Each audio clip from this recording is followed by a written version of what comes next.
Well, ladies and gentlemen, welcome back to the ESL One Battlefield 4 Winter Cup #1, and we are now about to jump into our grand final, and not the two teams that we were actually expecting to see here, or at least one of them is maybe unexpected. Absolutely. Epsilon stomped it in their semi-final. It was great to see them on form, waving goodbye to Penta in a 2-0 stomp. If you missed it, you need to see it, because that was a demonstration that Epsilon are a team to fear, even under a couple of new players' names. Though, then that wasn't the biggest surprise so far. No, in fact, in this next match, of course, Epsilon making it through, their opponents are not Fnatic. What? Especially what we've been saying as well, Mitch. We have been hammering on about how Fnatic, they only ever really drop one cup. They only really have one trip up. Is that trip up the first cup of the season?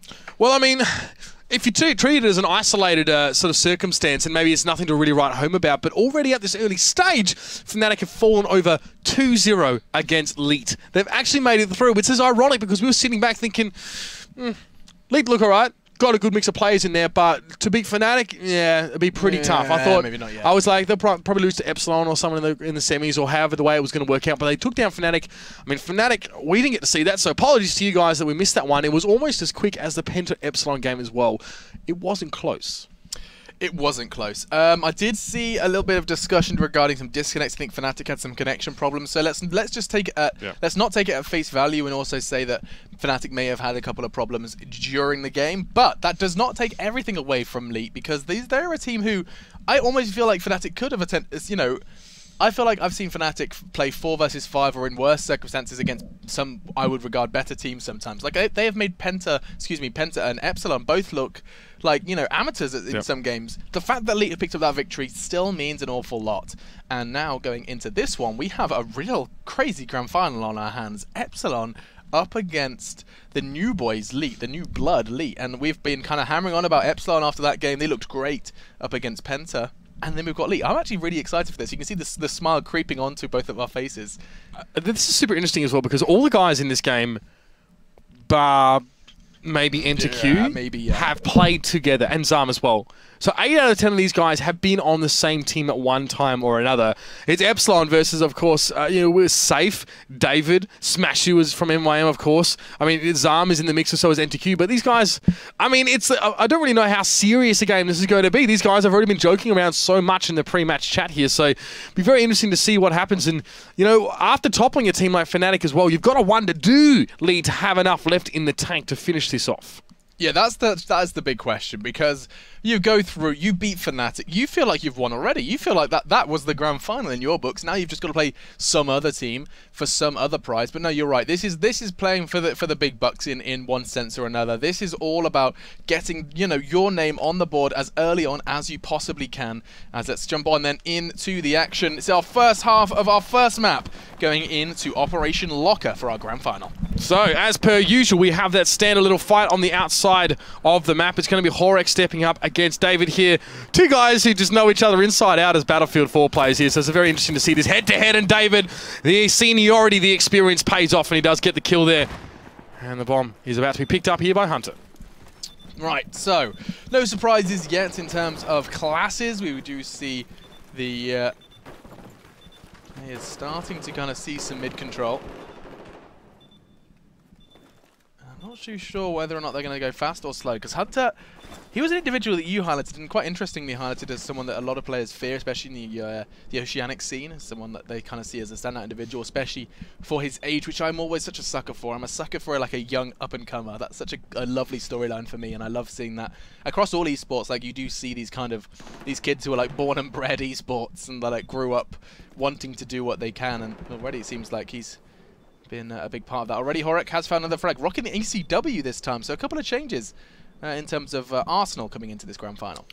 Absolutely, and we do see David finally drop on the outside on Epsilon, start to creep up in that cold exterior there. Is will probably the first to meet them here, as he does just sort of set up here on this corner in just a moment. He's actually holding the line right here, so he should have this kill, but no, he just misses it there. As also on the map, we do see Smashu doing work, so to save. Zam has to hold right now. We can't really leave this spot, but it's only Horek and Mayak left up for Epsilon right now, so not too much pressure on Zam right now. He does hold the line well. He does get that kill, ironically, as I just switch away from him. But the bomb being carried now by the team of Leet straight over towards his sights here as well, and Horek's kind of caught out of the action here as well. Might be another clean plant here for Smashy if he can get it done. This would be quite the tale to tell if Leet come in, new season, new team, new roster, and win the grand final. Let's see as the bomb goes down. Of course, miles away from there now, but the first bomb goes down. Step in the right direction. Let's see if they can make it more than a step. More of a leap, perhaps, as sprays through the incendiary and connects. It was Smashu getting the revive as well. Already a real asset to his team with 4 frags so far in this game. See, Hexus still not really able or ready to push around on towards this bomb. Now, this is absolute chaos around the middle. Detectors here. Smashu gets the double. But Horik and Jika now getting involved. And this is good. They're being able to force away. Horik with a nice little double. But he goes down after Hexus. But Jika, he's on the defuse. He should get it done now because he's safe. He's trying to push in now. It's a complete another mess here. Zam, he was able to stop the defuse. And there it is already. Leet out with the first MCOM detonation. Insanity. That is how you start. That's how you kind of state your claim on Operation Locker. That is insane. I'm going to stop saying insane. I'm going to stop saying it because it was insane. I'm not used to seeing these early plants. I'm not used to seeing, or rather these successful plants, I think is something I need to say, because yes, early plants happen, but rarely do they succeed. Usually there's a retake of some description, but such an early control is going to be huge and may very well be the start of things to come for Leet. I mean, and no less on Operation Locker as well, which is surprising enough in itself. David will clean up with the frag there on towards Mayak, and ETQ will be there to revive his teammate, and they can push on now, so they do get the advantage there as well. That's why you often have the buddy system running there, especially on the outside of the map. You want to control that point. David does get taken down there as ETQ now trying to push up. Jika looking up towards that little window there. His mate Horek does go down. Bomb is still untouched right now, but you can see it again. Leet coming forward as well, always pushing right now. Smashu underneath at the moment. Right underneath Jika, just wants to maybe get a little bit of a flank on here as he does start to move in this direction a bit, but definitely a lot of mid-presence right now for Epsilon. There's Jika does pick up MTQ. Horek just fluffs against Smashu, but still Epsilon will have the players in position and Hunter to get the frag. Halfway through then our first half of our first map, and look at David picking up a double, just snatching 2 players down. Oh, and a third one coming in as well. This is huge. It's now all onto Hunter. Epsilon have been almost wiped. Don't you dare get the bomb down again, Leet. Don't you dare, as they do have control. It looks like they're going to be trying to challenge out once again, making the push through middle. It's going to be, oh, you have identified Hunter, but I think he's a little too far from the action. That's the but he still picks up Enter Q. He can harass, I guess, from the edges, but really much the action's going to be happening towards this infirmary now as Smashy tries to come in, but Hexus and Jika are solid on D. And that bomb is in the hands of David right now, but he has a lot of people around him at the moment. Can pick up the bomb, but he didn't want to give his position away now at Enter Q. It's safe. The last 2 standing right now. Yeah, and now it looks like they're going to be solid on A as they do push on out, trying to get some sort of offensive position. They're going to be putting bullets on towards that bomb. I mean, this must be scary holding that bomb in any kind of way, just in any capacity, because you essentially have given yourself a wall hack, like, against you. Yeah. You are so vulnerable, and yet you still see players getting away with the craziest plays. Like, look at this guy. Look at him. He is just hightailing it straight towards the A site. Jika's getting away with it. He's been babysat by 2, which of course is kind of the best strategy because players start hunting you, and Zam is going to be ready and waiting. That's beautiful. Expecting that forefront push. There is a smoke, but he's straight to push over through it or desperately try and find something. In the meantime, you're going to be seeing another frag for Smashu. Smashu now just doing good work here right now. Only 3 players left though for Elite as they try and push onto this one. Zam now does see his player heading on down. The bomb is being carried by NTQ towards this side. He gets it right on back in the defensive position right now. He might even elect to take it towards the outside here. New bomb going to be located here. Epsilon now just sort of setting up towards this infirmary. But the bomb will be reset back towards mid in just a moment here. 10 and 6 Smashu. He's off to a great start this game. Now, with time being of the essence, I think we've seen that once you hit that 2-minute mark, that's your last opportunity. That is your last chance for a good push. Good coordinated push anyway. Of course, you can have these crazy discombobulated, uncoordinated pushes towards the 30-second mark, but that's not what we're looking for here. And now Epsilon, big frag. That's the second as well, as Mek and Jika just raining down terror. There is a presence on the staircase. It is Smasher, and he's going to be causing havoc if Mek doesn't get away from him soon enough, and I think he's got the necessary backup in place. That's right. I mean, David did just that earlier on, getting a 2-piece from that vantage point there. So these teams, I was thinking more of those ACWs and stuff like that. So a little bit better at range than sometimes these aces. So they use that to hold down that vantage point, keep mid fairly pacified, and stay safe themselves in the process. And you can see now straight towards it. Fairly accurate David is, as he does pick up Hunter, but his team is falling by the wayside. Now that's a little bit far to fall. He seems to have caught himself on the way down. So No dramas there at all, and the bomb is sitting right in that middle house. Yeah, it's dangerous to go up there and get that one. I feel like that favors leaked, like in every way, shape, or form. It either delays the push from Epsilon, or it means it's easy enough to access for them on the counter push. All right, now Leet not really opting to come forward. They can see that bomb moving, so they know that it's dropped down in the hands of Mayek, so they will be sort of scurrying now to just be able to receive him. There you can see Zam, good position there. He does spot him out. He's not actually going to connect onto him through the bars. Hard to make those shots sometimes. Mayek still wondering where he's going to go with this one. He was hoping maybe Hunter could clear things out from Hexus and Jika on the top side here as well, but they have been locked down a little bit here. With 2 minutes and 10 seconds left in this round, this may go to a stalemate. It certainly could. I think there's one man that's going to causing most of the havoc, and that's actually going to be... Oh, hang on. Hunter got revived, found a frag as well. EnterQ does, in the meantime, find Hexus, but this is it. This is the body of the push starting. We said 2 minutes, and bang on 2 minutes, the push begins. Trying to find a way into A. That's actually a pretty open site because of their earlier pushes. Epsilon have some sort of flexibility. But here they come, desperately trying to find the equalizer. And they're actually going for a... Oh, I was going to say they're going for a little bit of a mix-up, but he turns around. He's happy, his team, and gets control of A, and they're happy to just turn around and accept that one as their final target. Epsilon have great control to get that bomb plant down there. David, oh! No, he didn't stop it. No, he's still got planted there as well. But I don't know how much of Epsilon's going to be left by the time the smoke clears. Hexus is the last man in the squad, and EnterQ will clean him up. That is... I was about to say the word again. I'm not going to say it. It rhymes with inane. As I just have to say it, because this is going to be a game to remember, folks. Already, we are seeing Leet try and keep Epsilon down, and they've done just that with that retake. 5 bodies dropped in the same amount of seconds, and now we just have to watch as the final 60 seconds do tick away before we turn our attention to half number 2. Having a look at the map, I think there is probably maybe one good push left in them. I can see the bomb on the way in. It's in the hands of Smashu, and he's got enough ground to cover in the final 50 seconds. Well, time is ticking down right now, and it has to be a decisive strike right at the heart of Epsilon's territory here for Leet if they want to make any more happen. Maya picks up David and sends him absolutely packing, and it looks like Smashy just backing away on this one, just maybe holding on to it. They're happy with the 1 MCOM lead. Yeah, they're going to be happy. They're going to accept that lead, not want to kind of completely allow any sort of room for the final 30-second push, and they're just going to be keeping the bomb safe in their control, as that's going to be a first half win in every sense of the word for Epsilon. More frags, 47-44, and that MCOM destruction.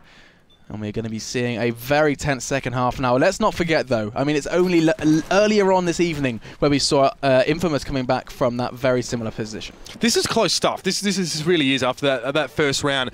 But, I mean, Epsilon were very, very strong in their second half after they had carved out a first half advantage. So now we've seen them for the first time tonight actually going into a second half at a score deficit here as Leet maybe showing us a little bit of a reason why they managed to take down Fnatic. I mean, say what you like about the circumstances surrounding the game, but Leet are looking very, very strong here.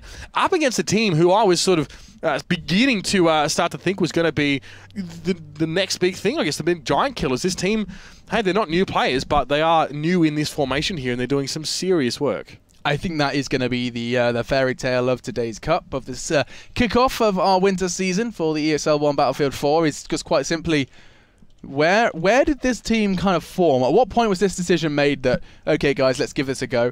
Who was the one doing the recruitment? There's so many questions that I plan to provide answers for coming up with the next stream. In fact, no, it'll be you and Jason who'll be able to provide those answers, because that's something that we need to know. We need to find out where this team came from and whose idea it was to form this team with these individuals. David, Smashu, Safe, Zam, and EnterQ. It does feel very odd to read those 5 out on the same team. Yeah, especially the inclusion of EnterQ there as well. Yeah, odd. Okay, I think he's Polish. I think he's Polish? Yeah. Polish 17-year-old who's like just kind of been picked up by this group of other Europeans who all just seem to kind of have been forged by someone. And I have my eyes on David and Safe. Well, I mean, if there's ever going to be any kind of instigator, I wouldn't put it past David to do that. Maybe, sipping margaritas by the pool, they devised their plan to... World domination. Well, pretty much. Well, starting with ESL One Battlefield 4, maybe world domination after that, we'll see. But there are still a few more rungs of the ladder to climb for them here, and this game is... Well, definitely one of them now. They are at an advantage here. They go into the second half with that 1 MCOM advantage. And, you know, we see some grindy play sometimes on Operation Locker. Very, very hard for teams to, you know, really get out in front of each other now, especially on this game type. So, you know, that's just the way it is. So maybe 1 MCOM in their hand is worth 5 in the bush, as it were, when it comes to this map. Australian through and through. I'm in love with it. But no, we are... I think that's actually kind of an intriguing one regarding whether or not they're going to continue to grow. Are we looking at anomaly? I love to speculate, and that's exactly what we are doing here. But getting to the grand final in your first showing of the new season is nothing to be sniffed at. That's the kind of bottom line, and we're going to leave it at that as it's time for our second half of our first map here in the grand final of the ESL One winter kickoff season. I'm obsessed with kickoff. You're a host, you know that. Like the host that has to remember all those. But do you know why? Do you know why? It's because I was like, oh no, I've said too much. We haven't quite timed it perfectly. But yeah, this is the kickoff of our ESL One winter season, and already we've seen Leet take the lead. It was first MCOM destruction in the first half. Now let's see if Epsilon can bite back. All right, well, we see the push now in towards the middle as first standard, and no players out towards the outside here for Epsilon. Maybe they just want to take control of mid and work from there. They're not wasting any time and pushing straight on in. They've gone past their own sort of area now, but this could work against them here. Is Smashy there to get that first kill. Zama is up in a good vantage point as well. Shots are going to be going back and forth over here on the floor, but Horek does get the better of Smashy now as well. Epsilon starting to get themselves forward bit by bit. They have the bomb in hand as well. They have the players on the ground, but will it be enough to secure them a push towards a bomb site here now as Jake has already made his way through? He's going to get the flank. This is brilliant. He does get the kill over towards Zama as well. This might open things up for Epsilon as Horek also takes down AntiQ. They are in now the enemy side of the map, and they've left Safe sitting in the middle tower with smoke in his face. He could do nothing but sit and just wait for it to clear. He's been nullified. He has been completely kind of basically removed, almost better so, because it means his positioning is even worse than if he had died.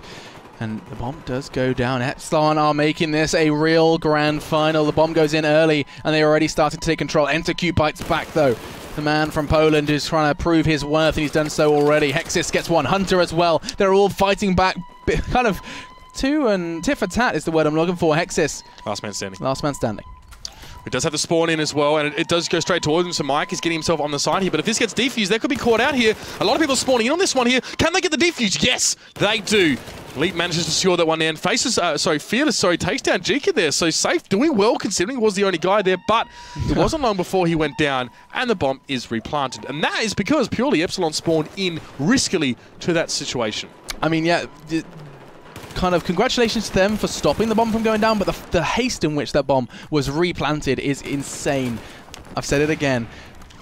I don't think anyone would notice until you pull yourself up on it. Yeah, no one knows. I'm just putting myself up on it because it'll hopefully stop me from doing it. I'm just I'm self-remedying here.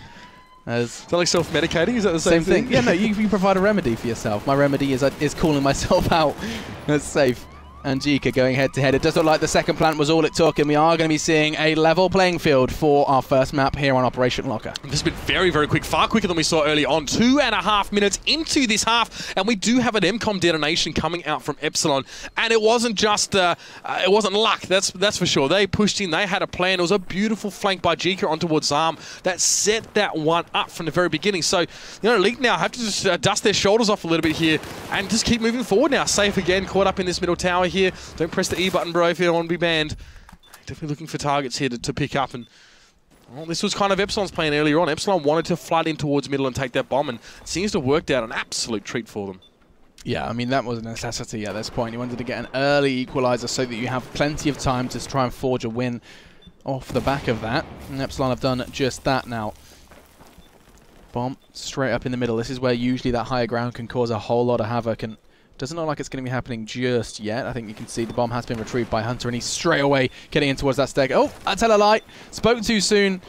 He was going to go for the higher ground, but this time he's finding a different form of it as he goes and positions himself where Safe got locked out not too long ago. David with his second frag of the half so far. AntiQ just going to have to back away from this sort of central area. David wasn't able to hold control there from those stairwell here into the bomb. Now it's solidly in Hunter's hands here. I mean, you kind of make a sitting duck out of yourself in that middle tower, but when it's so open, you have to cross open ground to challenge that position. It's actually quite well defended. And with the rest of Epsilon players waiting there as well, looking at all the angles, well, they had the advantage there. And, you know, Hunter was able to take 5 for a moment now, but EnterQ is going to be able to cut down Zarm as he tried to push straight on through. Or was it Zarm? No. So it was one of the Epsilon players. There's the bomb. EnterQ sees it. Fires a little bit too late there as well. And chance for Hunter now. He's looking back in that direction. No time being... well, they're not wasting time. I guess. But they're definitely not rushing this one. I think the word is biding. They are biding their time. I like it. Trying to get an entry, and I think that's most definitely what it has to be described as here, because this is the stalemate. This is where you can't find a way in through the higher or the lower ground, and this is what happens when you try. Bomb goes loose, and immediately that damage was caused. Hunter now sleeping with the fishes. He's going to be joined by Enter Q. Switch to his pistol v rifle, and he's not stopped just there. Horex fought back, but he's still kicking. Jika as well finally does eliminate Enter Q, and that bomb is going to be back in Epsilon control. Just David left standing for that near squad wipe. All they need to do is one MCOM detonation to win the game. Doesn't matter now what happened in the first half after they got such an early detonation this round here. And we're just under halfway in this round here as well. So 4 minutes and 53 seconds remaining in this one. Now, bomb does go down there. Zarm and David combining nicely, and we do see David now going to maybe head towards that bomb. He's going to check and see if the road is clear, perhaps. 4 minutes, 43 seconds. Can he get this kill? Yes, that was an important one there. Hunter trying to camp on the bomb. It doesn't pay off, and we can see David could push away with this one here, and Smash is not far behind him. Everyone's spawning in on David. I think the guys from Lead realize that this is it. Time to push, time to make a really decisive strike towards enemy territory and see if they can get that bomb down. 5 members of Epsilon just bombard on towards A as well, though. So this is it. This is their chance, and David is not going to quite go down without a fight. Did connect some bullets, but not enough. Neither really managing to do enough damage to change the numbers from 5 versus 5. Zamp takes a beating, going to be happily regenerating while his team start to try and find a way in. The first blood is drawn, though, in this 5 versus 5. It's going to be Hunter trying to change that as Mayor, because he goes down as well. And this, my friends, looks like Leaked have hit a brick wall with the title Epsilon, as Jika and Hunter are the 2 remaining to keep that bomb away from their sights. So Hunter there just trying to go for the pickup. Doesn't quite connect there. I was going to look for the second opportunity as Jika does take out safe. Bomb is dropped, and Epsilon are all around it here. And yes, they have managed to stem the flow and keep Lead from pushing in on towards their side. Bomb then going to be loose. That's Enter Q's frag that does bring that home and puts it back in control of Lead. 3.5 minutes, and they're still in that middle area. Everything kind of riding on this one. This would take us into overtime if nothing happened from now. Epsilon's first from the first half, and then the response from Leaked. Or rather, the other way around, excuse me, vice versa. I feel like Epsilon is a bit stronger right now. I think after the way they started, they definitely made a statement in this second half, and there's no doubt that they're out for blood here. But one good push might be all it really takes at the moment here for Lead to actually take the win away here. All they need is... because they only get 1 MCOM detonation and a half, the game won't end, of course, when they get this one down, or if they get this one down, but still puts them out in the lead. There's only a couple more minutes left to bleed down there. That nade didn't quite go where Hunter would have liked it to, and he can't go through the doorway quite yet, but still Epsilon doing work even without Hunter there. Bomb goes down. They've completely and utterly squad wiped Lead, and this is their push now. They can just run for this one and try and get a plant down. We've seen it happen before. That B site is open as well. They're going to have to push a little bit further, but they can still get there in time. The spawn's only just now coming in for Lead. This is going to be a bit of a rat race. They need to get on that site fast. I think they have just enough time if they want to try and get that bomb down. You can see they are going to be panically rushing on all fronts to try and get some sort of legway, or leeway rather, as they've changed their mind. They've gone all the way, they've pushed all the way up towards C. That's really interesting. Beautiful. And it's going to be complete. Look at that. You can see the preparation they had. There was 2 members from the elite side preparing themselves on the A flag. Little did they know it was C they set their sights on. Great little adaptation there as well. The 1-for-1 is traded in. David will get taken down ultimately by Hexus there, but look at this. The bomb is down, and Epsilon are swarming all over it right now. They can just hold so well. Mayak looking the wrong way, but he's going to hear Safe try and push around the corner. It's not going to be enough, though, as Safe does get that kill. He pushes forward, but Horek makes it a 2-piece there, and he's a bastion of strength right now for Epsilon, and it's impossible by the looks for Leak to break through. Let's see if anything can come of it then. Smashu did find one. David is on the warpath as well. It's just Horek and Hunter as they are going to be going for the defuse. David is the one who's trying to bring this one home. It should most definitely be a guarantee. The bullets are raining in, but there's no angle they can hold, and we are going to see the defuse come in. Epsilon, we're just a fraction of a second away, and David is the man to relinquish that threat from the battlefield. David did well to come in from the backside there, got 1 kill, and it doesn't seem like anyone from Epsilon was there to do with it. And almost we saw a Converse squad wipe here. Hang on a second. Look at this. 60 seconds. They could definitely get that bomb over towards A. It would come down to fragging, though. You'd need a frag or 2, and I'm not going to rule the possibility of this happening. Epsilon will set up. Don't you dare, David. I thought he just saw him turn away. I thought he's given up. They had time. They had time. He hasn't anymore. as he has put himself up on towards that middle ground, I think they're just going to be happily taking this into overtime. I think David's just going to stand around and contemplate his navel right now with that bomb in hand. He doesn't want to give it over. Fearless, Safe. What are you doing us to be safe? Come on. What is this name? Seriously, I just... Anyway, Safe gets gunned down there. NTQ's still on his feet for the moment. He does manage to take down Mike. The response comes back in very quickly, though. But the bomb just being ping-ponged around a little bit now. Maybe there's still a chance here, but with Epsilon managing to pick that one up and push out, I don't really know if it's going to happen. It's so hard to follow people. They're all dying so quickly now. A lot of frags in this half as well. You can see 53 deaths, 46 deaths on both sides. So it's been very fierce fighting for the entirety of the half. Yeah, and Epsilon have led the fray by quite a margin. I think 14 or 15 frags separating the two teams, and already nothing else. And in terms of MCOMs, I think I might be seeing a plant going down. Oh, it was Smashu. He did such a good work as well. It was all onto Horek. And actually, hang on a second. 2 seconds. He could have had no time to get the bomb down. That's going to be the conclusion. And we do see ourselves going into overtime on our first map of the Grand Finals. So, our second overtime of the night. Yeah. This one now, obviously, where it really counts, this first map. I mean, it's only the first map as well, so the winner of the overtime now still has to win that next one. The following, yeah. But, I mean, having a look at the scoreboard as well, good game for Smashu there. Really, really good. 17 and 10 for him. But Epsilon, it's really funny, actually, because they had a very lackluster first half. They just woke up in the second half, like they have done a fair few times. Yeah. Maybe it's that first push for them. Maybe if they can succeed on that initial push and convert it, they can go a lot better, because it seems like they didn't really get into pole position on that first half, but they wasted no time in the second.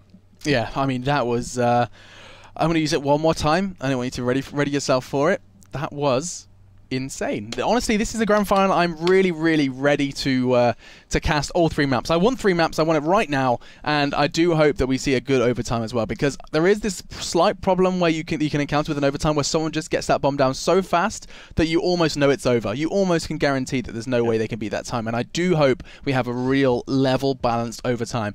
Can they, or you know, maybe one team's going to surprise us with one of those ridiculous runs, or you know, the other word which I'm not saying anymore, ridiculous, just spasting straight through and getting that bomb down in the first minute. Oh dear. Well, I mean, as we said as well, an MCOM detonation in the first half will create potentially a sudden death scenario as well, that you have to plant the MCOM. Sometimes we do see teams get an MCOM plant right at the end of a round, and that's probably not as big a deal. It doesn't mean a whole lot in the grand scheme of things. The other team just needs to get one at any point. So, I mean, you know, there are a lot of things to sort of consider. Obviously, you're always at an advantage if you do get at least that one detonation, but you can metagame around a little bit on this stopwatch mode here. But undoubtedly, the teams that are the most aggressive, the most proactive, they usually are rewarded. Yeah, I think there's no doubt in that we're gonna be kind of hoping to see one of those fast pushes from it was Leet who were being very successful with that. Epsilon, of course, did exactly the same thing. It feels like literally whoever team gets the first successful push, that's gonna be the victor. Doesn't matter how much more time we play. Like the first successful push, we saw Leet get it in the first time. They got the bomb down and boom. Climbing back from deficit doesn't seem to be in either of these teams' repertoire. You start well, you finish well. That's right, yeah. And, well, that's the thing as well.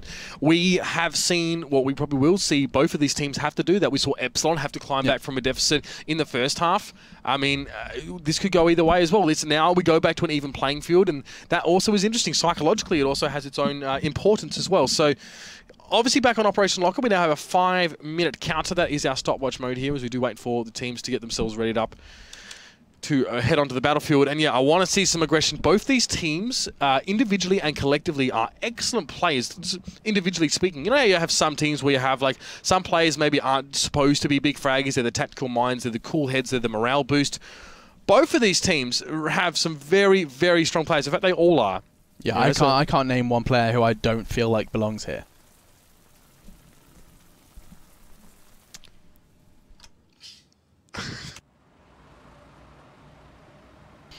Sorry, guys. They're golden players. I describe them as golden players. As I'm just waiting for them to kick off in with this one. I love that NTQ is still donning the Penta tag. He is. Like, he's still representing the team that did actually get bested just by Epsilon, their opponents, in this grand final. Yeah, that's right. Penta were interesting today, really. They weren't as potent as we maybe expected them to be, or we've seen them in the past. Maybe now that everyone is getting on the same sort of level as them, sort of catching up with them in their understanding now as we head into our second sort of season of the squad obliteration mode. maybe it's not enough just to have the know-how or to be the first to do something anymore. Maybe, you know, by now everyone's starting to cotton on, and they had to go for something new, something extra to give them the edge. I think that's most definitely a possibility. I've always considered that you're never going to see like the main game mode, or main meta is the word I'm looking for, establish itself in the first season of any sort of change to game mode. Like, you're always going to see the game mode changes, people fiddle around for a season, they try and find what works. Some things stick around, but majority of it is done in those kind of second and third, where people really start to innovate. And I think innovation has already started to occur in terms of fragging. I mean, some of these guys are trying new strategies. Already we've seen a whole lot more of these kind of group pushes. That's something I was a real advocate for, as opposed to this bomb carrier behind us, 4 of us push up. It's more of a, we push as a unit of 3, you 2 are in the front. Like, it's very much this kind of more, there's definitely more of a numbers game being played by some of these guys already, just in the kick-off day of this ESL One Winter Battlefield 4 season. Right, we're about to jump into this one now, ladies and gentlemen. It's time to see who will come out on top in this first map. This is, of course, Stopwatch. This is, of course, Operation Locker. And whoever gets the fastest MCOM detonation will be the winner, and they'll take map 1. Yeah, the clock starts now as they're going to be charging both headlong towards that bomb. Both teams desperate to get a good time on the board. Or, as we saw before, no time whatsoever, and it becomes this very scary sudden deathmatch scary mode. What? That's exactly what it's called. That's the official term. It is double scary. It's double scary mode. That's triple scary, though. That's triple scary. Excuse me. As we are going to be tongue-twisting our way back into our middle area. We're going to be always going to start by seeing that bomb usually hit a bit of a hesitant tone. Yeah, there he is. Horek just sits in a corner as the early frags start. All he has to do now is... a fair bit of action happening here. Teams moving back and forth, but Horek has the bomb in hand. But he's not moving with his team quite yet. Again, this is just a tough thing to clear people out of this choke point. Already committing to it. Wants to go for the flank. He could catch people out here. This is so cheeky. Caught a glimpse of someone. Whoa, that premature fire. Why? That's going to be really... He's going to be regretting that one for a while to come. Could have made a lot more out of that opportunity. There's no doubt about it there. Definitely a sense of disappointment around that frag. So let's have a look, though, as the bomb is in Horek's hands, and he's moving up to the bomb side. He's got completely behind Leak. This is ridiculous. This is that multi-level sort of scenario that we're talking about there. Now, the bomb is dropped. He did eventually get taken down. His team wasn't there with him. And Hunter now is just going to have to cower behind a box for a while, get a bit of health back, and go back for this bomb. It's still on the bomb side. It's still danger zone. Very much so for Leak now. They have to clear this out. And it's just quite literally back and forth. Look at these numbers just changing. Finally, it does look like Leet have gone down to a manageable chunk. It's just 2 of them left. But still, that bomb is going to be starting to get planted. What can they do to deal with it? Enter Q is on the scene. He's going to be trying to hold that initial push, and it does look like he's going to be kind of babysat by Smasher, as both of them need to get in on that site fast. But look how aggressive these 5 players from Epsilon are. They have completely evacuated the site and have pushed up. I'm completely floundering at trying to actually keep track of these guys on my minimap. It is very hard to do. Kills are going back and forth, but there it is. Zam is the last man standing right now. And what's he going to do? Really nothing. I mean, he does get the kill towards Horek. He's going to be sort of caught up in this room right now, but there's no way he can get the defuse here. And Epsilon, they're looking good. Yeah, there's no way to console them at this point, as they are most definitely going to be seeing a pretty damn good time put on the board by Epsilon. That is fine and dandy. 2 minutes 30. We're probably going to be seeing that one go down. And that is a solid start in this stopwatch mode. I think Safe could take notes from that time. That was very, very good. You know, in the future, I think he and his team, you know, will definitely have to be hitting those main pushes within the first 2 minutes of the game here. Of course, he's taking note of it, of course, but 2:36 is the time. So yeah, you actually have to do some maths here. So 5 minus 2:36. So it's engineer Mitch. Really? Yeah. 264. There you go.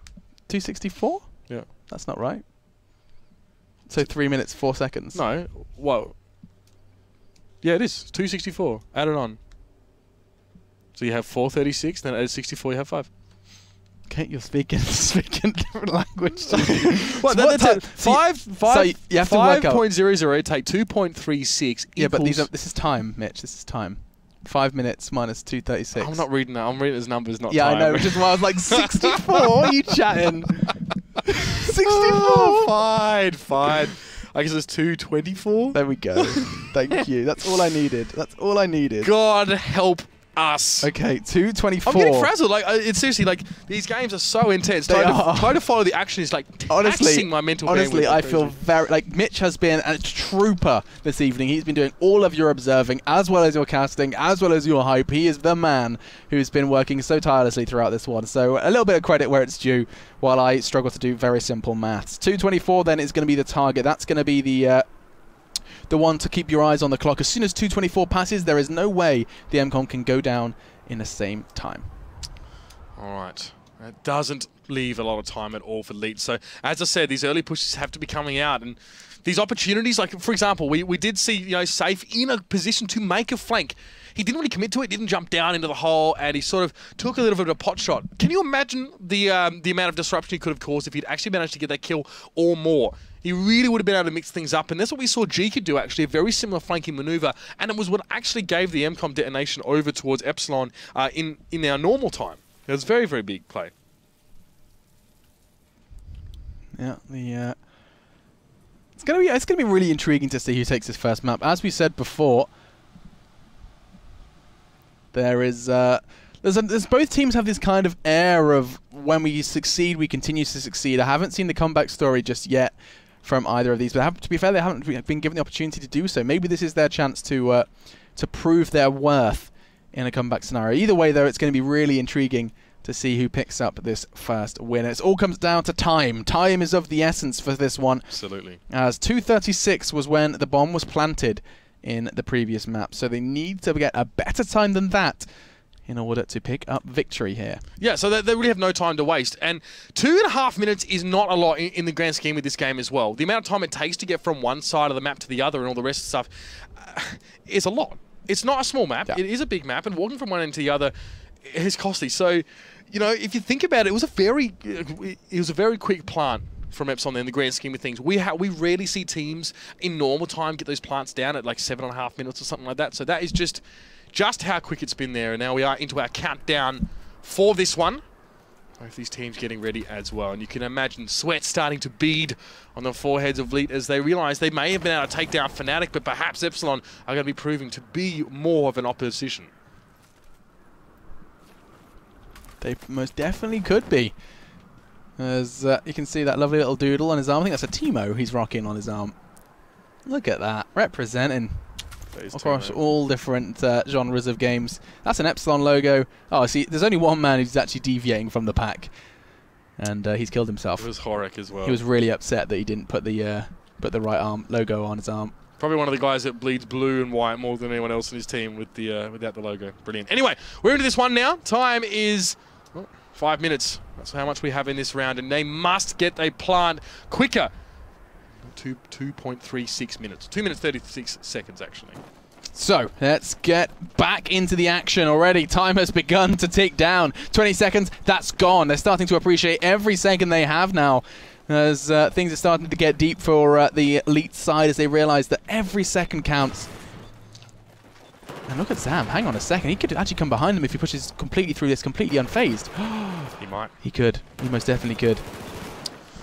Bomb now being picked up very, very quickly for Epsilon. They just want to keep it away from Leet. They want to hold on to it, and they do not want to give it up here. And you can see Jika's going to be more than happy to actually push on with this one here. So Epsilon not playing passive for a second. They're coming forward. And where is Leet to defend this one at all? It's only Safe who's the only guy who's remotely close. The rest of his team is either dead or out of position. ETQ gets to spawn back in. I'll bit my tongue. That hurts. But the bomb is planted now, and it's time to see if Leet can face the music.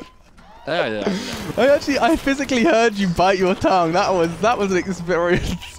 Oh, Mitch, have a drink of water as I will discuss what's going on here. It does look like they've managed to kind of go to some degree of damage control. Mayek is picking up frags. Not going to be able to do too much. The defuse is coming in. I can see the digits being pulled apart by one man only. It was Sam. Now Smasher on the counter push. You know, digits pulled apart. Yeah, exactly. That's exactly what he was doing. As that's how you dismantle a bomb. Next time there's a bomb threat here in Cologne, because we often do have like the old World War bombs. I want you to pull it apart. I'll let them know. I'll let them know. I want you to do it. My Battlefield 4 experience. has served me well. Hang on a second, 3 minutes are left and the bomb was going down. Not sure if they're still holding it. They are. This would be it. This would be a successful counter push from Lee, and they could very well pick up the victory here on map 1 in stopwatch overtime. They're all over it. Epsilon are all over this one now. Look at how many players they have in position. It's just Zam, actually the last man in squad with no frags in this half at all to hold on. Can he do it? Is there any sort of defuse attempt going? No. Maybe they baited him into this one. Maybe they waited for it. Zam doesn't get the kill on towards Hunter. They may actually be able to do this one now. Epsilon are flooding in. Mike is on the bomb. Can he do it? He's getting the defuse right now. Will it be taken down? Yes, but will it be enough? David with the triple. Enter with the double. It's a full house of kills. A full squad wipe for Epsilon. And I think Lead have done it. That revive as well, he just goes on a spree. There was one man up. Q goes in medic mode, brings 4 men back from the dead, and Leet have done it. They have cobbled together some players, they've cobbled together some rounds, and they pick up map 1 in this grand final. I cannot believe it. That was an incredible turnaround there. I mean, that was correct, wasn't it? I mean, Leet did get the plant first. Well, earlier. I mean, yeah, they did. That's absolutely right. They pick up the victory there. That was 3 minutes something they picked it up. There was 2 minutes 30 the target, so almost beating them by 30 seconds in order to getting that bomb down. And we do see Leet pick up the first map. That is, I mean, this could not be a more exciting, a more exhilarating grand final. We just went to stopwatch overtime, second half, 3 minutes of map 1. 2 more maps to come. And potentially. And Q and David had to 2v5 to hold on there. Yeah. David with the 3 Ps. Was it Zam who was just waiting? He was like edging, just wait for the spawn. Spawn, go peek. Yeah, that was crazy. Absolutely down to the wire stuff there. I'm completely exhausted, but obviously very excited to see what our second map is going to have. Now, these two teams are closely matched as well, and if you're Epsilon, you've got to be so frustrated to have that one snatched away from you. To start off with, for what we thought was a fairly early plant, a good time, to have that snatched away by half a minute or so, it's not a lot. It's even in stopwatch time, it's not much at all. No, it really isn't. That's, I mean, just minor increments picking up the victory there. 30 seconds being the kind of magic that they needed, and that's going to be really quite exciting as we do go into our second map. It's going to be on Zavod. First time we've seen Zavod today, Mitch. It is. It used to be a favourite of Epsilon. They used to pull that out quite frequently, and they were the ones actually at our spring finals who opted to spawn players in later once they saw what the enemy was sort of doing. So a little bit cheeky. Okay. Still within the rules as far as we understood there, but I did ask him in the interview. I said, so why is Mayak not spawning in until later on? He's like, well, actually, we wait to see when we push from the south to the north. We wait to see who's going where. That was in domination mode, by the way, so different now. Changes up a bit. But again, this is a well-known map for both of these teams. Safe was, at the helm of Epsilon during that time. Now he's fighting against his own team, and you got to wonder how much of his knowledge of these players he's going to be trying to use to get the upper hand. Let's not forget that this was a map that has always been dubbed. Lauren, way back when I first joined ESL, the first time I'm looking at Battlefield 4, she goes, by the way, Zavod is Horek's map. That was literally her words to me, and this has always been something that he used to completely invest. When it was over in kind of domination, you'd see him kind of push towards the C flag. You know, right in that house, he'd make that whole area his own.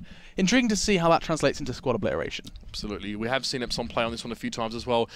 Jika was a player who loved to be the roaming flank player. He'd actually play around the outside of the building and try and sort of come up behind or just run sort of any sort of disruption tactic he possibly could there and just be that thorn in the side of his opponents. So we'll have to see now if he's going to be able to play in the same way. He a little bit quiet in the last map, really. I think Jika definitely wasn't a headlining player for the most part. He had that lovely flank in the first half that actually did translate into an MCOM detonation, but outside of that, has been a little bit subdued. So a chance now for him to sort of lift a bit.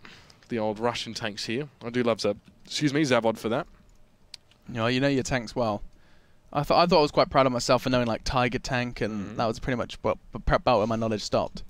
These are T-54s. T-54, which stands for like, what's the T, like tier? Don't know. Just T. Something Russian. Something Russian. Because some like the Chinese tanks weren't called T-54s, were like Type 54. Okay. God knows why. So, I don't know. I have no idea about tank things. But if we have any war historians in the chat, they could probably... that would be cool. I mean, I used to do like model planes. That used to be my thing. Yeah. I used to do like, I used to have a Spitfire and a Lancaster bomber and everything. painted all nicely, or as nicely as an 8-year-old could paint. Yeah, I was bad at that stuff as well. I tried when I was a kid, but I've never had steady hands at all. I'm too fidgety, too jittery. I'm not a surgeon. I could never be a surgeon, I'll tell you that much. Unless I was like, I struggled sometimes to cut a straight line on a piece of paper, never mind using a scalpel. Yeah, I couldn't colour in the lines either. That's just me, though. You know what? That's how you fail grade 1, by the way. Who colours in the lines? You know, that's what those conformists do. We're too cool for colouring in the lines. We make our own colours, our own lines. I don't know. Right. I was trying to get really deep there. There are no lines. There are no boundaries. Oh, that's my God! I'm actually going on a lovely tour through the country here. Slow the camera down. We'll go drive back nice and slow while we do wait for the guys to drive. Oh, that's lovely. Oh, that's beautiful. So while we do take a tour through the country, we'll take you a tour through the rosters. As you may have just joined us, this is Leet. This is this new formation of players, unsponsored by an organization, just here to frag, body bag, and have a good time. Zam, Fearless, Interq, David, and Smashu comprise their roster. And on the other side of things, for Epsilon, why don't you walk us through Mitch? Of course, Epsilon will be featuring Hexus, Hunter, Horek, Mayek, and Jika. And it's definitely been proven to be a strong lineup. They've got to be smarting after having victory snatched away from them in that last map. But Zavod, well, as you said, it is Horek's map. A chance for them to get one back and maybe take it to a third and deciding map. It is a best of 3 in our finals here. Normally at LAN, we take it to best of 5. But we thought for those of you who need to sleep, we keep it sleep is for the weak. Locker, Zavod, and Siege is that. So our third is Siege, if we need it. I'm looking forward to that, actually. I really am. Looking forward to it. So someone is calling it a 3-mapper. I hope so. Yeah, well, me too. Even you said beforehand, you're hoping that this is going to be a 3-map affair, and I'm definitely right there with you. I'm getting the teams getting set up now where the countdown time is running out. And we're going to jump into this one here as well. You know what? I'm going to roll out with Horek. I want to see exactly what he is going to try and do for us here on this one. Putting a lot of pressure on him now, Caster's Curse and all. So obviously on the map of Zavod, the bomb does actually spawn here. In another neutral position, not unlike Golmwood, except at the south this time. Teams have to fight over this area, take control of the bomb, and then run it up into the complex of buildings. That's actually quite an interesting parallel you've drawn there from Golman to Zavod. I haven't quite considered that, but the setup does seem quite similar to an extent, a little bit more linear, and you are going to see Horek finally get there with 4 bullets left in the chamber. He is going to be able to pick up first blood, and that's going to be 1 man down. David is forced to watch for a while. It does look like Epsilon are going to go ahead and pick up the bomb. Jika is going to be our first runner, and let's not forget how prominent Jika was with those 2 fast plants in his previous game. Absolutely. Yeah, I mean, you know, this is maybe less linear than an Operation Locker, for example, where the bomb is literally placed between the 2 points. We have more of a triangular, I guess, setup here, where you sort of have to go out towards the periphery to get the bomb first. Yeah, and actually something that also needs to be kind of highlighted about Zavod is when you get a plant on B, you also have to be so conscious that if that plant is not successful, C is just an inch away, and you're going to be seeing a lot of replants going back and forth. Those turnovers going back and forth. It's crazy. It literally takes, mate, 5 seconds to get between those. I mean, it's very, very easy for teams, if they're on the ball, at least to do that one here. But the bomb is in the hands of Epsilon. Jika is the man, cutting his way through that chain fence. Now he's going to set himself up here. So he's actually, honestly, putting his team fairly wide here. And Interq does have the sort of ability to spot this out as he's sitting up in the back here. But most of Epsilon are just inching their way forward here, drawing a line 45 degrees as they move up. So Jika doesn't look like he's going to be committing to a bomb anytime soon. Smashu's the one who's just lying in wait. It does feel like the majority of Leet are just kind of hanging about. They're just ready, waiting for the bomb to come to them. They're not looking to take the bomb out of their hands. They're just saying, bring the bomb to us, then we'll do the rest. At this point, Jika then is going to be going to the corner. This is the most exposed part of Zavod. If you can kind of see Jika now, you can see that he's actually trying to find cover in the form of the tanks. But as soon as he has to try and cross, that street is deadly. And I wouldn't be surprised if anyone, look at that, anyone kind of makes that more difficult than he should be for Leet. Smashy does go down there to Hexus. Now it seems like Epsilon are starting to push their way in. Hunter with 1 as well. Horek, as we said, 3-0 already. And Hexus will finally go down, but Horek should be able to get the kill. Might be able to go for the res, as he does. Bomb does go down as Jika falls, but still, I mean, it's been very efficient and effective trading right now for Epsilon into this one. They come out with a 2-man advantage in the spawns. Now coming in from Leet, but still a lot of time here for Epsilon to set up as David's forced outside of that container. Flushed him out, and they've cleaned him up. Now, Giga is going to be getting that bomb down. This is, oh, I say that. He's going to get some scrutinizing fire, but he does manage to get away with it. Oh, and slips in between the two tanks. Smoke covers his position. There's rockets going left, right, and center because they have no idea where this man is hiding. And you can see how little Safe knows about this. He's still looking for cover. And finally, Giga just emerges from his hidey hole. And it's going to be picking up that frag. This is a nice spot and a nice plant from Epsilon. GK is very low right now, and he's just trying to take his time to heal up, but he will go down there. As you can see, it's Smashy that comes in to deliver the crushing blow. But Hexus is close by as well. The entirety of Epsilon are as well. It's about winning these 1v1s, though. That's the important part. It's only Horik and Hexus left right now. The defuse is underway. They can't get the interrupt here. That's very ambitious play towards this bomb site, actually. It's normally the last one we see teams go for. I mean, you can control it quite nicely from the hillsides here if you want to get the plant down. And C, of course, because it's so close. If you look at EnterQ, doing pretty much what we said before, trying to run that bomb across towards B. Yeah, trying to kind of bounce back with a vengeance as... looks like it's going to be going pretty damn well. Look at this Epsilon. They're just going to go ahead and say, all right, GK, you failed once. Let's see if Horik can do it. As he's going to be charging on towards the, A site. See, tell a lie, as I rushed so I didn't make a nasty noise on the microphone. But 6 minutes on the clock. This is our second plant already on Zavod. This pace has already turned up from what we saw just a map prior. Watch what they're doing as well. You can see GK is also just trying to aim underneath through the holes and stuff. You can actually aim underneath the machinery here. Super hard to defuse this bomb after it's planted because you could always be seen. You can look under those. Hey, I'm going to show you. Stuff it. Do it, man. I'll show you later. I'll show you if I can in a moment here as David down. Getting there. Under these machines here, you can see people. Like this. But the one problem is you can't see them when you're dead, and that's where this kind of comes in. You're going to be seeing the hunt really begin for the defensive members of this bomb. Time running out, though, and actually GK's gone on a defensive mission. He isn't going to be able to survive Safe's G18, but it does look like they have found the first destruction of the game. It's going to be Leet, then, who have to play from a deficit, as Epsilon, courtesy of Horik, are going to be getting the first destruction. And that's just it. You know, Epsilon could play from the outside of that enclosure inside there and just sort of do what they wanted. Just wait, I guess, for people to rock up and try their hand at defusing. And yeah, you saw it. Horik and it was Jika as well getting aggressive on towards the defuser and making it almost impossible to do. So bomb will spawn down here. You can see Horik was well and truly ready for this one here. A very southern location. And he'll be able to crawl up and make his way towards that bomb. And no one really from... is there. It's just Safe. Safe doesn't even want to go for the bomb. He wants us to catch the bomb carrier, but he has been spotted out, and he gets taken down by Hexus, and now bomb in hand for Hexus. And Smashing now trying to replace Safe there and just waylay, just slow down the push here of Epsilon, and maybe even try and get the bomb off them here, but it's going to be very, very tricky. There are so many angles where people could be coming from here, so many trees and hills as well. It's undulating terrain, and it is very hard to cover all of your angles. Yeah, it's not going to be easy either, as this bomb run is continuing in a very successful path for Epsilon. Taking down Smashu is a big step in the right direction, considering just how many frags he's picked up already. Accumulated 5 so far in this one, about a frag a minute. Of course, no comparison to what we saw from Fraud earlier for ENG. It was quite a long way ahead of that total. But still, neither of these teams are requiring one player to lift, although they probably all could if they're called for it. Right now, it's all a very consistent effort being put in there. EnterQ took down Hexus, so the bomb is put on the ground now, and Safe going to make his way underneath. But of course, his teammate was gunned down moments prior, and he knows that there is an enemy presence here. Smoke goes up. Safe taking his time, listening out for any sort of movement here. It's unlikely he's going to get pushed, and he doesn't. The bomb is just being taken out of there by Hunter, and they're going to make an evaluation, I guess, of the next most viable target. Already, Epsilon in a pretty comfortable scenario. Horik was the one to get the bomb down in the first round. So still here. Oh, look at this. He's being stalled out. That's a second smoke. He's been completely locked out. He may as well not be in the server at this point, while 2 smokes do run out, and he hasn't moved a muscle. And Epsilon are considering whether they want to try and extend their lead or just play for time. Safe tunnel visualing there a little bit on that part of the map. Not really sure why.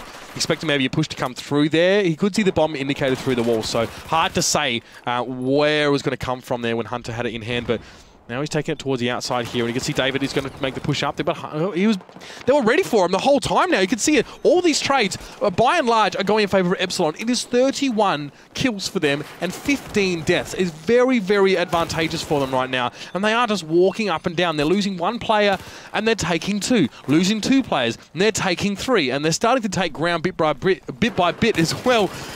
And there we go, EnterQ. He's going to go down as well. Oh no, it was so David, sorry. Now I'm getting flustered. Woo! Woo! Plant time, baby. I think it could be. I mean, he's going to get challenged down. You can see that Hunter is like, okay, A looks good to me at this point. Horek's on the clearing duty. He's already hiding for the hills, exactly as you said. You said it's going to be very difficult to hold once they do get their kind of foothold in the hills. And Horek does actually hit the deck. He knows there's going to be one man there. It was safe, but he's now gone. And with 2 minutes left, they've got plenty of time to kind of stabilize themselves, get frags, and get the bomb down. Tell a lie, bomb's going in right now, courtesy of Hunter. And actually, we're going to be seeing the second plant in a row. As, oh my god, I thought he was going to go for a defuse. David actually kind of starting to cause a bit of a nuisance, but he is exactly that as the revive comes in. That res was incredibly important there. On the other side of the map, NTQ and Safe do manage to pick up 2, but still an opportunity for Epsilon to set up. Look at this. How do you defuse this bomb when there are people watching you from the hills who are A, hard to spot, and B, in higher ground? Super difficult right now, and NTQ's just trying to maybe get some frags, just buy some time. He's in a really, well, have a look at this. He's in the Crucible right now, a very forward position, has no teammates nearby. He will be able to take down Hunter. Will there be spawns to come in on him, or will there be a squad wipe? No, the squad wipe comes in, and that should all but secure this one for Epsilon. And so Epsilon have fought right back, bit right back. They said, Elite, you get that one, you get Operation Locker after a hard-fought overtime. We're going to go ahead and start strong on Zavod. 2-0 then at the end of the first half. We did get word, by the way, from the admins, just to highlight how close that first map was in the overtime. The time difference, the Epsilon got the bomb down at 2:36. The bomb for Leet went down 2:34. They were two seconds between the two teams. Well, we thought it was actually more than that. We thought it much more than that, yeah, so we must have misread. But 2 minutes 34, so quite literally 2 seconds separating the victors of this game. Well, you said Zavod was Horek's map. Wow. 11 for 2. Like, how do you die so few times? That's the real question here. 11 for 2. In fact, two of his teammates aren't too far behind. Mayek and Hunter are sitting on 3 deaths, and you look at the other side of things, the lowest we're seeing is NTQ on 6. So, yeah, you know, something we don't actually highlight too much, Mitch, is, hell yeah, they're fragging, but also if you're not dying, there's a whole lot of less pressure on your team. If you're not dying, if you're not waiting for spawns, if you're not begging for revives, you are bringing something to the team. Yeah, straight out of the FPS Bible, get frags, don't die. And they've done it. It's almost Get like that tattooed on my body. On each team, because you've got, I think between these two teams, you have the entirety of Epsilon that we saw at Gamescom. You have the whole squad. You're right. And I feel like you've got the half of the team that liked Zavod, and the other two, David and Safe, who didn't like Zavod, playing on different teams. Oh, that's actually really interesting. I mean, both of those facts. The point that we have, like, Safe not like competing against his teammates. One of them loved it, one of them hated it. Like, ooh. Okay, yeah. I don't know how we missed that. That's actually a really good point. It's just like if you see what Epsilon were playing in recent times as well, this wasn't a go-to for them. This map was not a go-to map at all. So now maybe, you know, Horek, Mike being let off the chain, as it were, get to sort of play those maps that they want to play, a different mindset, a different paradigm, a different play style, I guess, for this new look Epsilon lineup. And I think it is different, I really do, because it, you know, when you have a player like David calling the shots and Safe as well, who likes to be more supportive, you can seem a bit more ponderous as a team, a bit more slower to you know, to sort of go for the throat here. The only thing I would say is that, you know, what happens if Epsilon, if their caller is just sort of having a bad day, are they going to lose their direction completely? Like, what is the, you know, what's the leadership structure like in that team? All of quite young players, if I'm honest here, young, skilled players, but still, you know, experience is something they'll be wanting to gain, and you know, I wonder about maturity as well. Obviously, David and Safe were, I won't say cooler heads in Safe's case, but definitely the older hands at the game.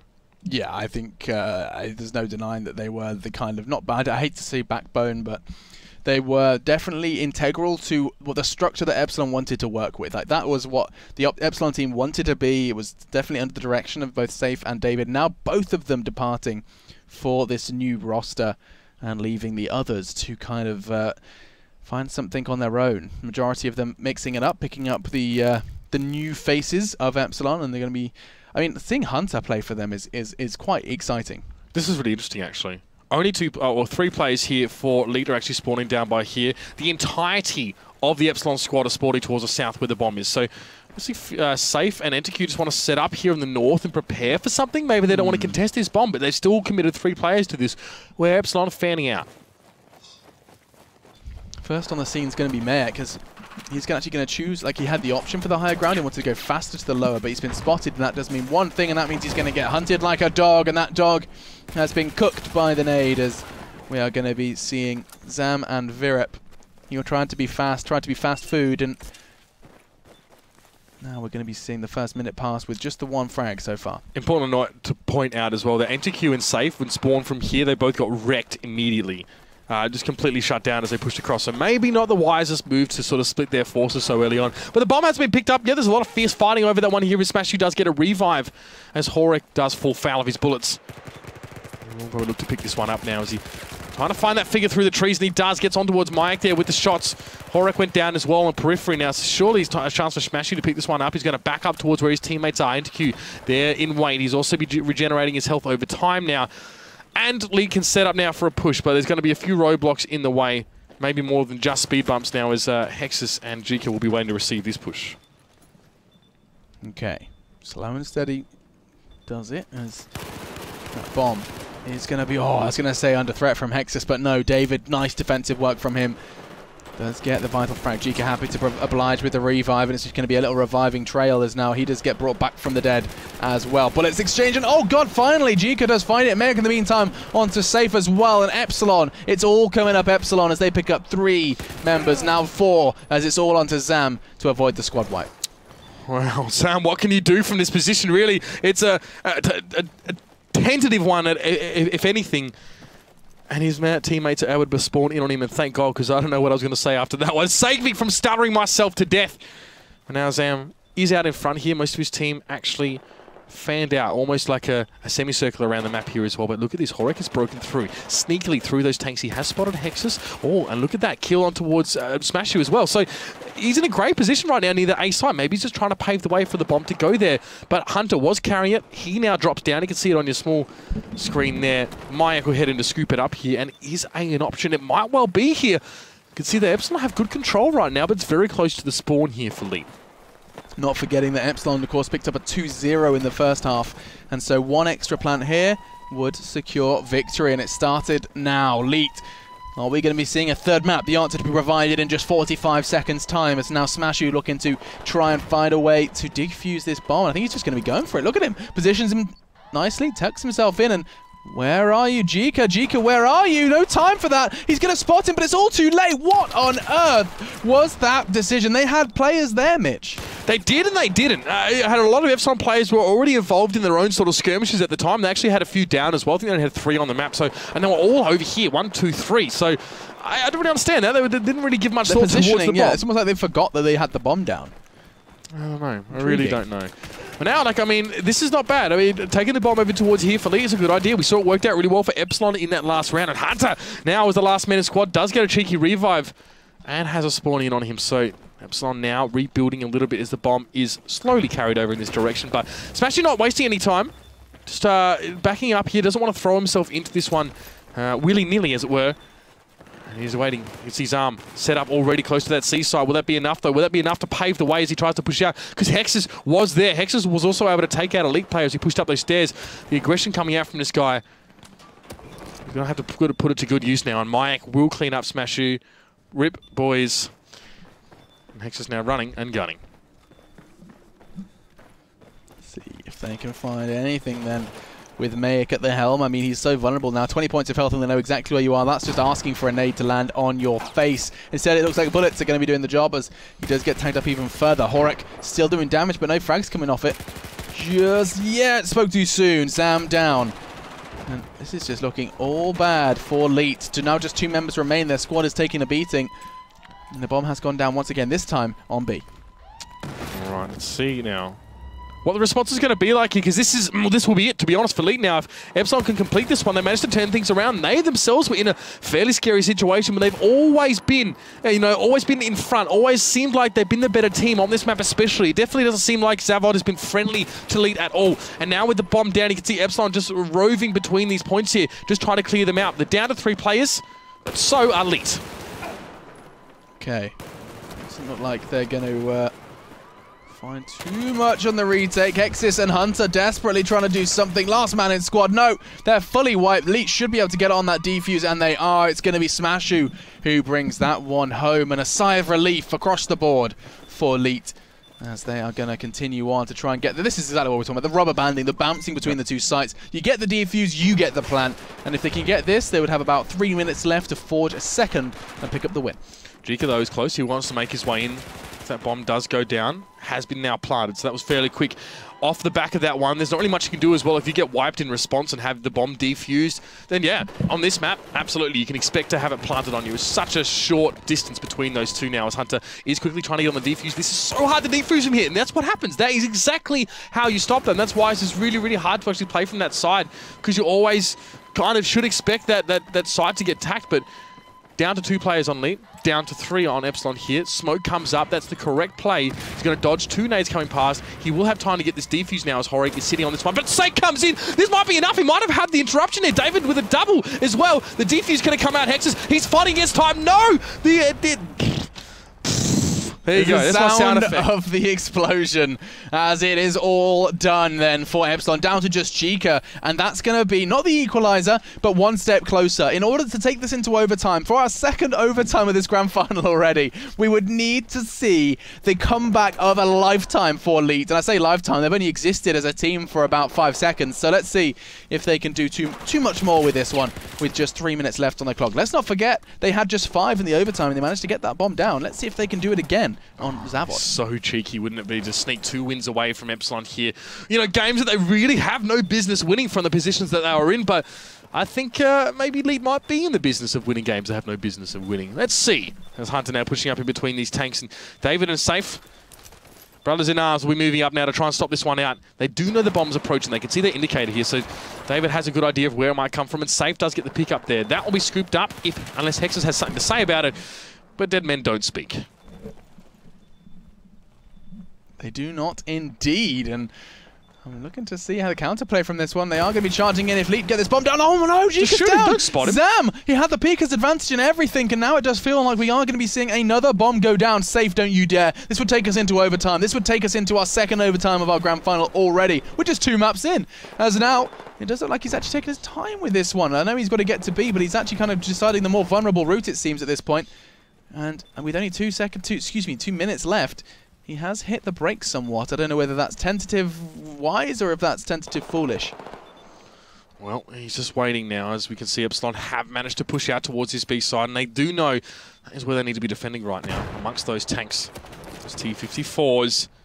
GK knows where the bomb is, but he doesn't see the player holding it. That's the thing. But what can Smashy do from this position as well? He has 1 wide out. He knows he's protected if he uses the tank. He gets 1. It's a trade there. It's not too bad. Might open things up for Safe if he wants to push out, but this is that slow but steady kind of Safe approach here. Living up to his name, no doubt about it. Time. 1 minute 30. Don't know whether or not they've kind of thrown this opportunity away. Both of those players, it's nice from Epsilon because they basically worked it out. We just have to hold, and they have to hold both of the sites that are right next to each other. They're holding perfect angles. Hexis was a prime example of that one. As he is going to be able to just back away, keep things safe, and now just 70 seconds left for some form of a plan to take shape for Lee. I don't know if they can do it here. It's so well defended. Both of these sides safe. Not really sure where he wants to go. They do need to get some skills in. That's a good start. Can they make it a third? David trying to find third. Hexus does go down. Only 2 left. Horek and Mike. Last two standing. But the bomb's loose. The bomb is loose. That's a problem. Safe went down and he's got very few seconds really. David turns around. He needs to set his sights on B. 3 members of Epsilon are in a position to try and take him down. He's going for a plant. In through thick and thin. It's not going to happen. Hunter's double secures victory. We are going to see a third map. It will be Dawnbreaker. And Epsilon are a team who show no problem in dealing with the most intense situations. 30 seconds left on the clock, and there's no way in hell that bomb's going to be going down again. Absolutely devastating. Having their shot at victory and then being completely squad-wiped. They could smell it. They could smell that overtime. They knew they had an opportunity here, but now Epsilon, they've taken the bomb and they've taken also Elite's hopes of winning this map with it. Not much that can be done now as time ticks down. Sub 5 seconds, and Epsilon have held on to win this second map. We have got a game on our hands. Third map dream, boys. It's coming true. We are going into a third. For the first time this evening, we will be seeing a third map.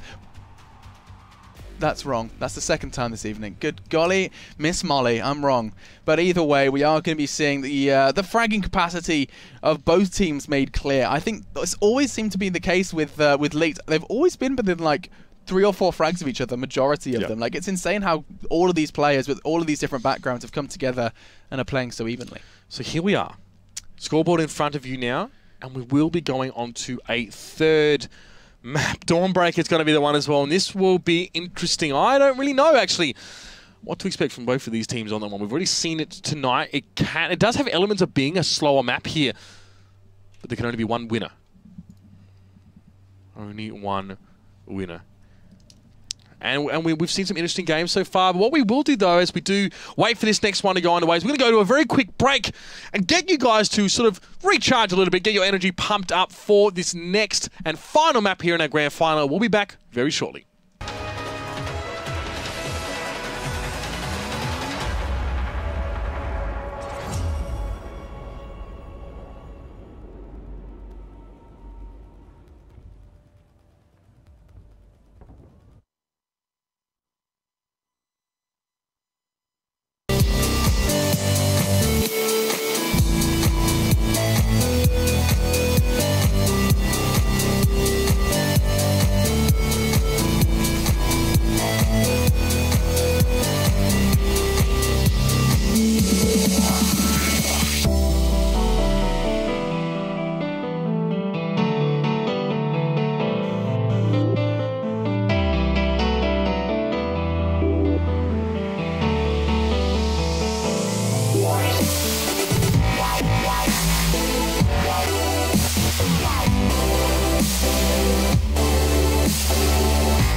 Ladies and gentlemen, thank you very much for joining us back here, of course, the ESL One Battlefield 4 Winter Cup #1. I'm Mitch Leslie here with Alex Richardson, and we are into our final map of this best of 3 grand final. Oh my gosh, it's been a night. But if you guys are still with us, thank you so much for sticking with us. It's been a great ride. It really has. We've seen this we've been following these two teams. It feels like we've been following Epsilon, we've been following Leet, and you know, who had expected it? We see them in the final now. We get to see a little taste of what both of them have to offer, and it seems they like to offer fantastic grand finals. Absolutely, that is what is they have in their inventory to show us today, ladies and gentlemen. I mean, we maybe expected to see one of these teams in the final. I think that's for certain, yeah. But both of them. Well, that is an absolute treat as well. And interestingly enough as well, teams of players that know each other just so well. I don't know, man. This is going to be such a sick game as well. I mean, Siege of Shanghai, I thought it was Dawnbreaker, so I got it wrong. You did say Siege of Shanghai, and I forgot. So this is going to be more interesting. I mean, I personally find that this is more of a dynamic map than what we sort of see on maps like Dawnbreaker here. And we're one apiece as well. Both these teams have to come out of the gates absolutely firing if they really want to start to stamp their dominance on this one. I think that's definitely going to be the... I mean, it's always going to be the case on a third map. The fact that we've seen these teams go so close, so damn close, it's going to be... it's going to be a tough one for me to kind of determine who and what will pick up the win. Bomb is located, as per usual. And just fixing that one for you now. We'll give you some game sound in a moment as well. There we go. And Epsilon already making their push in towards the middle of the map. But I tell you what, Lead are in wait. David and Co making the push. Smoke goes up quite heavily here. And just see League trying to set themselves up here for this one. They know they won't have a shot at the bomb early on. That always is going to go over to the US team first. Unless someone sneaky like Smashy wants to come from behind and cause some trouble. But it's unlikely he'll go for the bomb and give away his position. Or will he? Maybe he can pick this one up and get back to his team. That was cheeky there. And it's really achieved very little except the loss of his own life there as Mike spotted him out. He'll be able to go back and pick that one up. Okay, now we saw a couple of early plants. We saw some ridiculously early plants in the past 2 maps, and I'm surprised if we see something quite similar here. Look at this. This bomb's making a whole lot of leg room towards that C flag. Or further. Hang on, is he just going to keep going? I think they're going to be happy with this control. On 1 man left, it's going to just be Smashy. He's gone as well. That's a squad wipe. Epsilon, they could get a deep, scary plant here. Look at this. 4 members all pushed up as well, and they have completely just called them out. They are taking this map by storm. Oh man, Epsilon are here to play then. You can see the security gates coming down as that bomb has been planted. And how? I mean, League going to shake this one up. How are they going to make the way over towards this side? Now, David wants to make his way through if he can. He's just looking left, right, and center. Doesn't want to get caught off towards the side. He does spot on Dajika. That's nice. I think he was already a bit low. Nice double from David, actually, and this could be the start of something here. Some sort of defense that League need to mount. Not just want, need. This could be the start of something new. As quoting High School Musical. For Leet. As we are going to be struggling to see the retake take shape. David did so much damage, and now it does look like Epsilon are going to be quite happy with what they have done, what they've achieved so early. I was asking for one, and they provide, as Epsilon already forcing Leet into a disadvantage. My God, that was quick. One of the quickest we've seen, actually. But Epsilon have been the perpetrators of those quick plants here so far today. So, no, maybe we shouldn't be too surprised about that. And they are pushing up on this one as well. Have a look at this. David tried to get back behind. So did NTQ, trying to make something happen with their positioning here. But I don't really think it's going to work out. They will both drop down and be left down to 2 players as well. So they've got to make their way all the way back here. And Hunter may just be trying to personify his name here in his rear position. Maybe just get some cheeky little frags from behind. And again, be that disrupting force here for Epsilon as they go for yet another plant if they can. Great work by Hunter. Jika combining with him as well. Already dropping Leet down to 3 players. Okay, now... we're going to be seeing a second plant. I would be flabbergasted if he gets away with this one. It does look like he's going to, though. He's just going to start putting it in, and now Mayek is going to be getting a second bomb down, doing damage. Kidding. Gets the bomb down. This is insane. 7 minutes. You're reading the time correctly. 7 minutes, and Epsilon have gone for their second plant. Horek now is just sort of poking his head up. He can hold this side. In fact, all of Epsilon can. It's up to Lead. The onus is on them to push across. Do they have what it takes here? I don't really know now. You can see Smashy trying to get out. He's down to 7 health. Has to heal himself up. He's not going to be able to win that fight there. A 2v3 scary scenario there. So Elite have the players, and they do get the defuse. They carry the bomb forward, and they know they need to be decisive with this maneuver. It's going to be all onto Safe to keep his teammates safe. It's David who needs to cross, and actually, oh, that's beautiful. Gets the spot, gets the frag onto Hunter. Clean. Big, clean kill there, and that's going to enable David to have so much freedom as he has a choice of sites to plant. I say that, caught off with the spawn. Beautiful crossfire formed by Jika and Horek, and the bodies keep piling up. Mayek gets one as well. They're taking it in turns, but that doesn't stop. Revive and a plant coming in. Very nice work from Lee. If Epsilon want to take this part of the map, they have to push up, and that's exactly what Jika was trying to do. He goes down, but here is Epsilon to take this one back, and Century does go down. NQ trying to respond towards Hexus, but Hexus will get the better of him. The bomb is still on the plant, but they should be able to get it defused. I think we're going to be seeing that one come to a close then. Let's look at that. There's going to be the defuse finally coming to a close, and we're going to be seeing the halfway point reached of this third and final map in our grand final. Now it's a foot race across the map, something I'm probably more suited to casting if you listen to me enough. Hunter does get the kill on Fearless now as they continue to make their way across. And it will be David to meet the first. He's pushing up quite aggressively here. Does have a decent spot, but he could get blindsided by this push from Horek. And Horek just gets the better of him in that scenario and has quite a few times tonight. Very skilled player. Hunter also spreading out past that statue. Enter Q, he's been lit, so he's going to just hide in that container for the moment. He's the last man standing, and I'm pretty sure Epsilon know exactly where he is. Oh. I don't think, yep, there it is. Hunter, I missed that one there, but he just jumps right on in there. There's the plant. Smoke goes up like crazy. And how would you even see through to the site, let alone get the defuse? I don't know. David trying to come around from the side here, but well, it's a rescue mission if I've ever seen it. Not only are the guys from League trying to rescue their teammates, but rescue their chances at actually a victory here. It feels like Epsilon have got a very, very good read on both their enemy, but also Siege of Shanghai. It feels like this map has definitely got something special for him. Oh, Horek, individual performances like that does leave very little to the imagination. He is just demonstrating how well he can play, and it does look like Smashu could be the second man to get the defuse. Oh, the rocket comes in just in the nick of time. He gets the frag in the process, and the defuse will be coming in. Horek and Mayek are not close enough, and that's going to be another safe defuse provided by Leet. Epsilon played up very, very close after they planted that bomb there, and you got to hand it to League. They actually pushed through. They managed to take them out and get that defuse. That law didn't connect. It was only really just to save some time, or to sort of buy some time, should I say. But it still wasn't enough. Epsilon didn't have the feet on the ground to get the job done. The bomb is in the hands of Smashy right now. He and NQ making their way up. Smoke in their way, probably thrown by Epsilon, I think, but they're probably happy enough for a bit of cover for the moment. But they don't want to run straight through it. They need to just work around the edges here as well. But David is also just doing just that right now as well. He's managed to get himself all the way up here. He'll be looking, spamming that Q key, and he's found Jika. It's going to be one, but how much more can you build from here?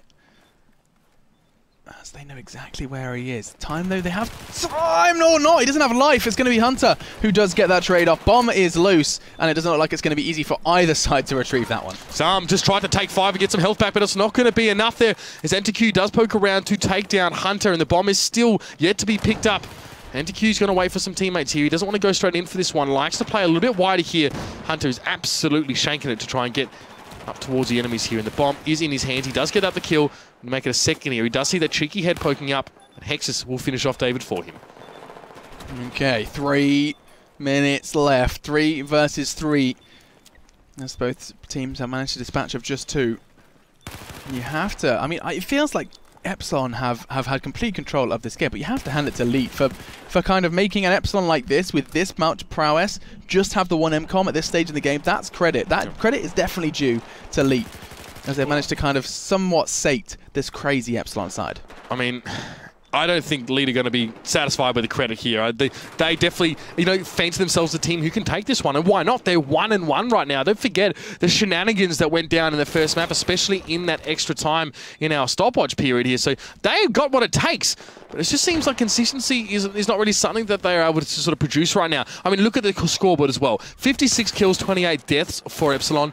30 kills, 47 deaths as well for Lead. You can see they're losing out in these gun battles. These trades aren't going in their favor. So you're right. They've done well to hold on. Yeah, and you're right as well that they're not going to be willing to accept that. Oh, That's you're not... right, Alex. Oh, no, right. you are. Either way, let's see. As they have managed to get rid of 3 members of Epsilon, but the same right back in their face. It's a 2v2, and you can see Hunter's really, really struggling to get in, and he had the bomb as well. That's actually good. That has genuinely made an impact in the timing of getting this bomb down. Yeah, planting the bomb inside this area, I think at that A site will actually cause the security shutters to come down the windows, and I guess it's hard to jump through some of those. Hunter just not maybe expecting to come in towards that kind of resistance, but he'll be able to plant on this side, I think, now. He can't do it from behind the pillar. He's just going to try and avoid the nades as he can. A lot of smoke up as well. A lot of protection, but not enough there. Shots from Zam come through, and they make their connection. Mayak, though, will be there. Oh. Mayak. Oh my god, he took too long and both of them are going to die! David, an absolute king, and he's looking to claim his throne as his team just keeps on going. They are only going to have one man left though, it's just Zam, who needs to try and stop this bomb from going down. Not going to be happening, and such a good play. The bomb goes in as well. Squad wipe. Essentially, it was a squad wipe there. I don't think Safe spawned in off either of those guys. He obviously didn't, and they both went down so quickly. So now, this is the second time Epsilon are going to have to set up for this kind of hold here. They must hang on inside this shopping complex to have any chance of making this a successful detonation process. Hunter knows he just needs to back out a little bit, maybe go towards the street and just defend a little bit closer on the bomb instead of pushing up. But look at, you can see that Leader coming forward in numbers as a group here, and they're just managing to find the shots. They're covering all the right angles. 100%. And time, not even 40 seconds on the clock. They have much less. You can hear the monkey siren scream, and that's big from Mayak. Epsilon have most definitely done it in style. It took them the full 10 minutes, but that's going to be a 2-0 as they do manage to start with a bang in our final map. And I mean, there's a huge difference between two MCOMs and one. I mean, now it's just one more required for Epsilon to get in the next half, and that is GG. There's no way that you as Elite can come back from that one. So just piles that much more pressure on you instead of going into the next half saying, okay, well, they can't get 2 MCOM detonations in this half. We just need to keep them to 1 or even 2 for that matter. We can get 2 ourselves and win or take it to overtime. Now it's like, oh crap, if they get 1, we are screwed. Yeah. That's essentially it. You cannot afford to give anything else up. This is it. You've had your chances, and now it comes down to crunch time. Horek, again, massive scoreline as well. You can see it as well, manifesting on the scoreboard, and it translates as well into those objectives being taken. Epsilon, just super comfortable and confident. There we go. Yeah, indeed. I think that's good. Those are going to be 2 words that I think will surround Epsilon for a while now. Is that they're both a team full of good individuals, strong individuals, but they're also a team full of players who, I mean, rather individuals who can lead. And I think you put a good group of individuals with leaders, and you've got a very, very kind of scary group of people. Mayak is someone that I feel like we haven't given enough credit to. At least you have. I think I have kind of brushed him to the side like, oh, it's just Mayak frags. But Mayak alongside Horek, the X are strong. That's for certain.